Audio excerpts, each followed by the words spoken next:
Hello friends, welcome to my channel. இன்றைக்கி நம்ம சேனலில் ஒரு சூப்பரான ரெசிபி தாங்க. குழந்தைங்களுக்கெல்லாம் ஏற்ற மாதிரி ஒரு சிம்பிளான சூப்பரான ரெசிபியும் கூட. ஸோ ரொம்ப ஹெல்த்தியான ரெசிபியும். ஸோ இந்த ஈஸியானதை எப்படி பண்ணுறதுன்னு சொல்லி பார்க்கலாம். குழந்தைங்க ரொம்பவே விரும்பி சாப்பிடக்கூடிய ஒரு ஐட்டம் தாங்க. நீங்கள் பிரேக்ஃபாஸ்ட்டாவோ டின்னராவோ கூட கொடுக்கலாம். ஸோ எப்படி பண்ணுறதுன்னு பார்க்கலாம் வாங்க. இப்போ இந்த வீடியோக்குள்ளே போகலாம். இப்போ நான் ஒரு பவுல் எடுத்திருக்கேங்க. இந்த பவுலில் பார்த்திங்கன்னா நான் ஒரு முட்டை சேர்த்துக்கிறேன்.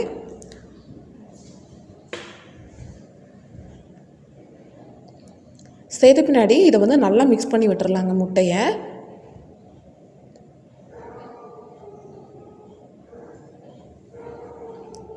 இந்த மாதிரி நல்லா மிக்ஸ் பண்ண பின்னாடி இதில் ஒரு பாதி வெங்காயத்தை பார்த்திங்கன்னா இந்த மாதிரி சின்ன சின்னதாக கட் பண்ணி வச்சுருக்கேன். இதை சேர்த்துக்கலாம். ஒரு கால்வாசி அளவுக்கு தக்காளி பார்த்திங்கன்னா கட் பண்ணி வச்சுருக்கேன். தக்காளி சேர்க்குறது பார்த்திங்கன்னா ஆப்ஷனல் தான். இப்போ சேர்த்து மிக்ஸ் பண்ண பின்னாடி இதில் ஒரு 1/4 ஸ்பூன் அளவுக்கு மஞ்சள் தூள் சேர்த்துக்கலாங்க. ஒரு 2 கருவேப்பிலையை பார்த்திங்கன்னா இந்த மாதிரி குட்டி குட்டியாக கட் பண்ணி வச்சுருக்கேன். இதையும் சேர்த்துக்கலாம். கருவேப்பிலை தக்காளியெல்லாம் உங்கள் விருப்பம் தாங்க. சேர்க்குறேன்னா சேர்க்கலாம், இல்லைன்னா ஸ்கிப் பண்ணிக்கலாம்.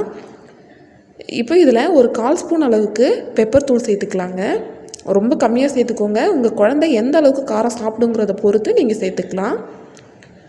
மிக்ஸ் பண்ணி எடுத்த பின்னாடி இப்போ ஒரு தோசைக்கல் வச்சுருக்கேங்க. இதில் வந்து கொஞ்சமாக எண்ணெய் சேர்த்துக்கலாம்.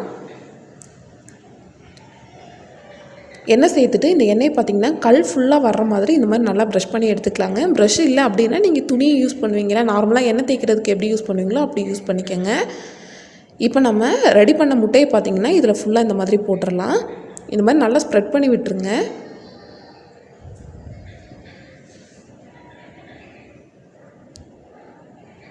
இது மாதிரி நல்லா ஸ்ப்ரெட் பண்ண பின்னாடி நான் இன்றைக்கி ஒரு வீட் ப்ரெட் எடுத்திருக்கேங்க. கோதுமை ப்ரெட்டு ஒரு பீஸ் எடுத்திருக்கேன்.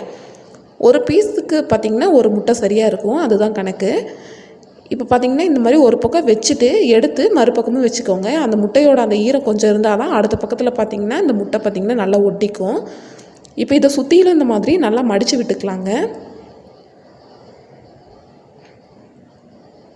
சிம்மில் வச்சுக்கோங்க, இல்லைன்னா பார்த்திங்கன்னா முட்டை வந்து ரொம்ப கருகி போயிடும்.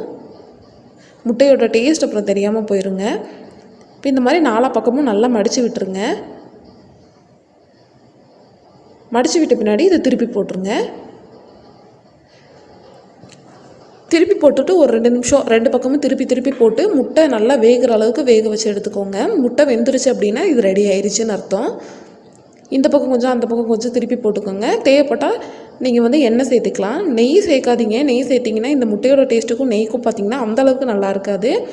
நான் பார்த்திங்கன்னா இன்றைக்கி 1 ஸ்பூன் அளவுக்கு தேங்காய் தான் சேர்த்துருக்கேன். அவ்வளோதாங்க, ரெடி ஆயிடுச்சு. இப்போ வந்து இதை வேறு ஒரு பிளேட்டுக்கு மாற்றிடலாம். ஒரு 2 நிமிஷத்தில் பண்ணக்கூடிய ஒரு அருமையான ரெசிபிங்க. குழந்தைங்க பார்த்திங்கன்னா ரொம்பவே விரும்பி சாப்பிடுவாங்க. அவ்வளோதாங்க, இந்த சிம்பிளான ரெசிபி எப்படி பண்ணுறதுன்னு சொல்லி பார்த்துருக்கோம். இந்த வீடியோ உங்களுக்கு எல்லாம் கண்டிப்பாக பிடிச்சிருக்குன்னு நினைக்கிறேன். இதே மாதிரி உங்கள் குழந்தைங்களுக்கு கண்டிப்பாக பண்ணி கொடுங்க. அவங்களும் கண்டிப்பாக விரும்பி சாப்பிடுவாங்க.